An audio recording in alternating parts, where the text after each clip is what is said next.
مشرکین بالکواکب، مشرکین بالملائک، مشرکین بالجن.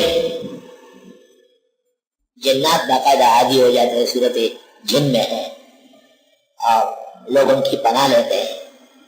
مختلف وادیوں میں کہتے ہیں یہاں کے جن، یہاں کے بادشاہ، میں آپ کی پناہ میں آنا چاہتا ہوں. اور پھر اس کی قسم قسم کی عادتیں ہوتی ہیں. صوبہ سرحد میں ایک جگہ تھی، اس کو کہتے تھے دلڈمامو خاندان. جو بھی وہاں سے گزرتا تھا وہ مٹھائی رکھتا تھا. تو مٹھائی کے نہ نکلے نہیں شکا دل کی وہ بس ہوگا. بول بچتے تھے باقاعدہ دوپہر کے وقت بغیر کسی فرق کے نظر آئے اور آدمی خوفزدہ ہو جاتے تھے. بعد میں سے موحدین آئے تو انہوں نے وہاں باقاعدہ مسجد اور مدرسہ بنا لیا. دیکھتے ہیں کہ یہ یہاں سے ہٹتے ہیں. موحد کے سامنے کوئی چیز نہیں دے رہی، وہ اپنا ایمان و اخلاص کمزور نہ کرے. ابن سعید کلبی مورخ گزرے ہیں، قرآنی علوم کی بڑی تاریخ لکھی ہے. ابن سعید الکلبی بنو کلب قبیلے کے، تاریخ ابن سعید کلبی مشہور ہے. اس میں لکھا ہے کہ حضرت صلی اللہ علیہ وسلم کی خدمت میں لوگوں نے کہا کہ یہاں پر ایک بلا ہے، جن ہے، اور یہ پورے مدینہ منورہ پر اس کا اثر ہے. پورے مدینہ سب ڈرتے ہیں اس سے. آپ نے مجلس میں کہا کہ اس کو ختم کرنے کے لیے کون جائے گا؟ خالد بن ولید نے ہاتھ اٹھایا، حکم دے دے میں جاتا ہوں. آپ نے کہا تم جب وہاں چلے جاؤ تو ایک لکیر کھینچو اور آیات بتا دیے کہ یہ پڑھ کر اس پہ دم کرو، اور پھر قسم قسم کی ڈراؤنی شکلیں آئے گی. تم ڈرنا نہیں، جس خدا نے مجھے رسول بنا کے بھیجا ہے وہ آپ کو فتح کر کے چھوڑے گا.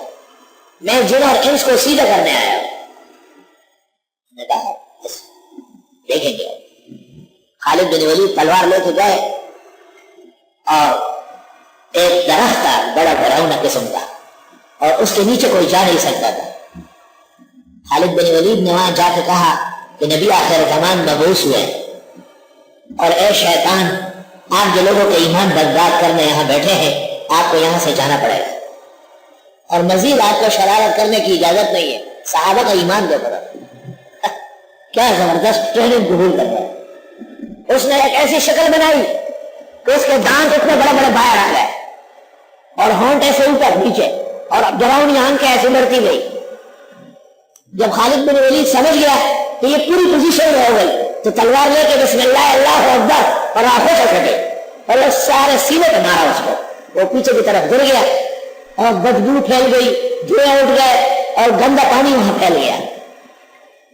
دور تک بدبو تعفن پھیل گیا. آ کے آپ کو قصہ سنایا، بہت خوش ہوئے. آپ نے کہا یہ عزا جو مشرکین کا معبود باطل تھا، یہ ایک جنیت کی شیطان ہے، اس نے یہاں پر اتنے ہزار سال سے بسیرا کیا تھا، اور اب قیامت تک لا عزا، کوئی عزا نہیں بن سکے گی. اس سے زمین پاک ہو گئی. صحابہ جیسے ایمان کس کا. توبہ توبہ. اور 6 مرتبہ آپ راتوں کو لیلۃ الجن جسے کہتے ہیں، شیخ شبلی بدر الدین قاضی شبلی نے کتاب لکھی احکام المرجان فی غرائب الاخبار و احکام الجان. اس کتاب میں لکھا ہے کہ پیغمبر اسلام نے 6 مرتبہ جنات کے ہاں جا کے رات کو راز فرمایا. ان میں سے ایک دفعہ وہ ہے جس میں عبداللہ بن مسعود ساتھ تھے، اور ایک دفعہ عبداللہ بن زبیر بھی ساتھ رہے ہیں. کہتے 4 مرتبہ مکہ میں گئے، 2 دفعہ مدینہ منورہ. آپ نے فرمایا کہ مجھے جنات کے وفد نے آ کے دعوت دی تھی کہ آپ ذرا مدینہ سے باہر پہاڑوں میں رات کو آنا پڑے گا. آتا ہوں. اور عبداللہ بن مسعود کہتے ہیں مجھے آپ نے رات کو کہا تھا کہ عشاء پڑھ کر گھر نہ جانا، اور عشاء پڑھ کر کافی دیر تک آپ صحابہ کے ساتھ مشغول رہے. اچھا سا وقت گزر گیا. پھر آپ نے مجھے کہا چلے. روانہ ہو گئے، مدینہ منورہ سے باہر نکلے. مدینے کی زمینیں جنگلات ختم ہو گئے، پہاڑ شروع ہو گئے. آپ نے ایک جگہ زمین پر گول دائرہ کھینچا اور فرمایا اس کے اندر بیٹھو، باہر نہ نکلو ورنہ ملاقات قیامت میں ہوگی. اور حضرت تشریف لے گئے. ابن مسعود کہتے ہیں قسم قسم مخلوقات آتی تھی لیکن اس لکیر پر آ کر ختم ہو گئے. اور باہر تو مجھے آقا نے کہا تھا نکلنا نہیں, مجھے باہر کیا کہا. صبح کے وقت رسول اکرم صلی اللہ علیہ وسلم تشریف لائے اور آپ نے فرمایا کہ اتنے لاکھ جنات آج مسلمان ہو گئے. فرمایا شروع میں بڑا شور مچایا, بڑا ہنگامہ کیا اور نہ ماننے کی طرح بغاوت شروع کی, لیکن ان کے بڑوں نے ان کو سنبھالا اور ان کو کہا کہ آرام سے بیٹھو, پوری بات سنو, نبی آخر زمان کی تشریف آوری میں کوئی شک نہیں.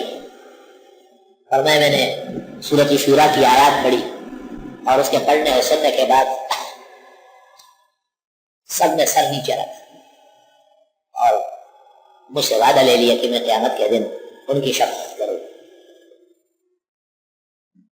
ترمذی شریف میں بھی یہ واقعہ موجود ہے. حنفیہ کا تو بہت بڑا مسئلہ نبیذ التمر کا اسی پر بنا ہے.